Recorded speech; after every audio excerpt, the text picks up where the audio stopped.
গত বছর গাঁটছড়া বাঁধেন আলিয়া ভাট রণবীর কাপুর। 2022 সালের নভেম্বর মাসে দম্পতির কোলে আসে তাদের প্রথম সন্তান রাহা কাপুর। গত 6 নভেম্বর পালিত হয়েছে রাহার 1 বছরের জন্মদিন। রাহার 1 বছরের জন্মদিনের কেকের সঙ্গে তার ছবিও সমাজ মাধ্যমের পাতায় পোস্ট করেছিলেন আলিয়া।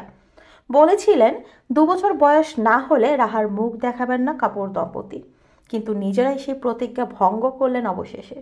বড়দিনেই মা বাবার হাত ধরে প্রকাশ্যে এলো ছোট্ট রাহা।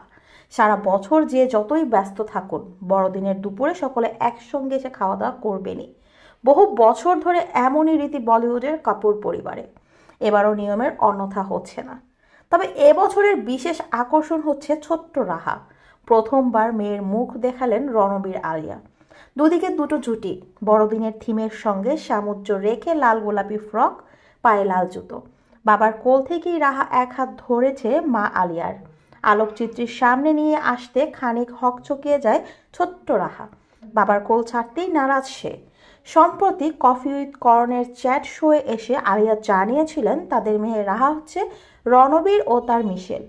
অনেকটা নাকি রণবীরের বাবা ঋষি কাপুরের মুখের সঙ্গে মিল রয়েছে রাহার। যদিও পিসি করিনা কাপুর খানের মতে রাহাকে দেখতে রণবীরের মতো, কিন্তু রাহা কিভাবে বড় হয়ে উঠছে, কি করে সারা দিন, সবকিছুই জানতে উৎসাহী রণলিয়ার অনুরাগীরা। 2 বছরের প্রতিজ্ঞা ভঙ্গ করে তাই সময়ের আগেই সকলের সঙ্গে পরিচয় করিয়ে দিলেন রাহা কাপুরের।